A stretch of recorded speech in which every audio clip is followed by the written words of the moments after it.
OpenAI is nothing without its people, is the message from staff. Welcome to WatchMojo, and today we're counting down the top instances of founders of prominent companies who were fired, forced out, or pressured to resign. It was hard. It was unexpected. Number 10. Dov Charney, American Apparel. Fall of the Sleaze King. Are you the Sleaze King? I'm not the Sleaze King. I want everybody to know I'm not the Sleaze King. The founder and former CEO of American Apparel faced termination from the company in December 2014, primarily due to a series of controversies and alleged misconduct. The board of directors accused Charney of multiple instances of violating company policies, including allegations of misconduct and inappropriate behavior in the workplace. He was also fired for misuse of corporate assets. Charney, known for his provocative and controversial management style, had been the subject of numerous legal issues related to his conduct. I mean, I don't really want to get into details of any of these lawsuits. I'll only tell you that some of the lawsuits have involved people I've never met. Right, or non-employees themselves. The decision to terminate Charney's employment came after an internal investigation and a series of disciplinary actions against him. Now, the other big piece of news coming out is not just that Dov Charney is going, but that American Apparel has named a permanent CEO, and that is Paula Schneider, who is a veteran of the retail and apparel industry. The board cited a lack of confidence in Charney's ability to lead the company professionally and in adherence to corporate standards. Number 9. George Zimmer, Men's Wearhouse. You're going to like the way you look. I guarantee it. In June 2013, George Zimmer, the founder and longtime face of Men's Wearhouse, was unexpectedly forced out from his position as executive chairman. The company, known for its slogan, "You're going to like the way you look, I guarantee it," cited a difference in vision and management approach as the primary reasons for Zimmer's departure. Those are the facts. I guarantee it. Zimmer disagreed with the board's decisions and expressed concerns over the direction of the company, leading to a breakdown in their relationship. The board, in response, took the unusual step of severing ties with Zimmer, who had played a prominent role in shaping the company's brand. George Zimmer is Men's Wearhouse. The guy founded the company in 1973, and he's been pretty much everything for it at several points since. In other words, he's acted as CEO, he's been fashion director. The circumstances surrounding Zimmer's exit were marked by public statements and a subsequent legal dispute between Zimmer and the company. Zimmer shot back in a statement of his own, telling ABC News he'd built the Men's Wearhouse into a multi-billion-dollar company, but that now the board of directors has inappropriately chosen to silence my concern. Number 8. Aubrey McClendon, Chesapeake Energy. The co-founder and former CEO of Chesapeake Energy faced a forced departure from the company in 2013 due to a combination of financial and ethical concerns. Under McClendon's leadership, Chesapeake Energy engaged in controversial financial practices, including taking on substantial debt to fund acquisitions and exploration projects. McClendon borrowed hundreds of millions of dollars backed by his personal stakes in Chesapeake's wells. The company faced scrutiny for its complex financial dealings, corporate governance issues, and potential conflicts of interest involving McClendon's personal investments in Chesapeake's wells. Amid shareholder concerns and a declining stock price, the board of directors conducted an internal investigation that revealed undisclosed loans taken by McClendon using company assets. He always had an aggressive strategy. So that was leasing everywhere, that was building a hedge fund where he invested his own money, that was borrowing money, his own money, and betting even more on his shares. So he's an aggressive guy, but this is a little bit surprising. Facing mounting pressure and legal challenges, McClendon resigned from Chesapeake. Tragically, he died in a car accident one day after charges related to the loans were announced. The autopsy shows no sign of alcohol, but the medical examiner detected trace amounts of doxylamine in McClendon's system. It's used as an antihistamine, and it's also an ingredient in Unisom, a sleep aid. Number 7. Mike Lazaridis and Jim Balsillie, Blackberry. These co-founders and longtime leaders of Blackberry, formerly Research in Motion or RIM, faced a challenging period that led to their eventual departure. It invented and manufactures a pager called a Blackberry. Its unique feature, a keyboard that allows you to send and receive email, essentially in real time. As BlackBerry struggled to compete with the rising dominance of smartphones, particularly the iPhone and Android devices, the company's market share declined significantly. Lazaridis and Balsillie faced criticism for their slow response to changing market trends and their failure to innovate and adapt. We're dealing with a lot of issues, and I think that we're doing our best to deal with the kind of expectations that we're under. In 2011, amid declining sales and market share, Lazaridis and Balsillie stepped down from their co-CEO roles and handed the leadership reins to Torsten Heinz. The company stressed it's an orderly transition in a long-agreed succession plan, not a retreat in the face of a plummeting share price, shrinking market share, and criticism of its products. The move was seen as an effort to bring in fresh leadership and revive the company's fortunes. Blackberry continued to face difficulties, including the failure of its BlackBerry 10 platform. Number 6. Sandy Lerner, Cisco. It was August 28, 1990, but who's counting? Okay, and what happened that day? Well, quite simply, I got fired. Sandy Lerner, along with Leonard Bozak, co-founded Cisco Systems in 1984 and played a crucial role in its early success. The company they started in 1983, Cisco Systems, today does $10 billion a year in business. However, in 1990, Lerner was forced out of Cisco, a company that went on to become a global technology giant. The circumstances surrounding her departure were complex and involved disagreements with the board of directors over the company's future direction. Sandy and Len soon discovered what many entrepreneurs before them have learned, that the company you founded is no longer the place you work. One significant issue was the strategic vision for Cisco. Lerner was reportedly more focused on the development of innovative technology, including routers and switches, while the board was leaning towards a more business-centric approach. Additionally, there were clashes over management styles and corporate culture. Number 5. Sean Rad, Tinder.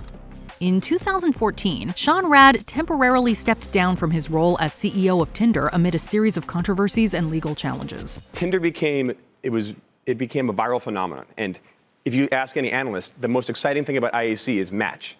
And the most exciting thing about Match is Tinder. So I think the executives looked at this and said, listen, we need real management. The decision was prompted by a lawsuit filed against Tinder which alleged misconduct. To address the negative publicity and legal issues, the board of directors decided to suspend Sean Rad as CEO.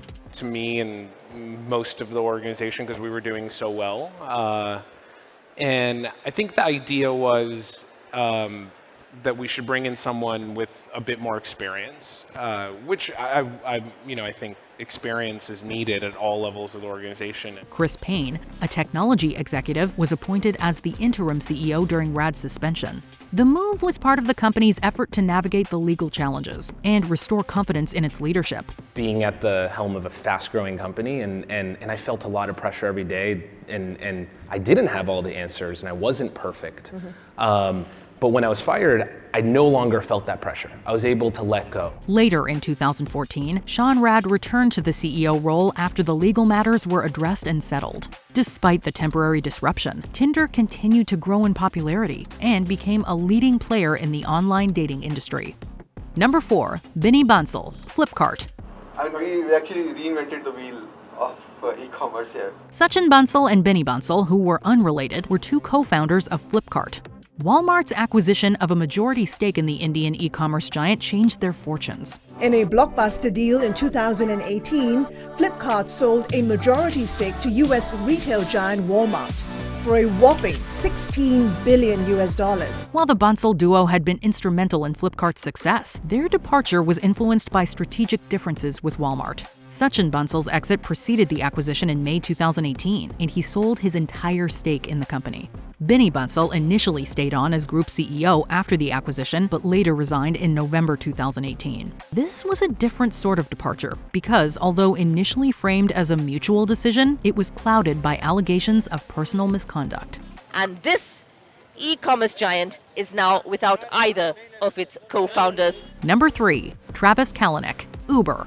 The high-profile co-founder and former CEO of Uber was pressured to resign in June 2017 amid a series of controversies and scandals that plagued the ride-sharing company. The surprise announcement comes 1 week after Kalanick said he would be taking a temporary leave of absence following the death of his mother, and in the wake of company-wide changes following Eric Holder's investigation into Uber's corporate culture. Allegations of a toxic workplace culture and questionable business practices created a storm of negative publicity. A key turning point was a blog post by former Uber engineer Susan Fowler, detailing her experiences of harassment and the company's response. I expected it would be like a 24-hour, viral thing, but it didn't slow down at all.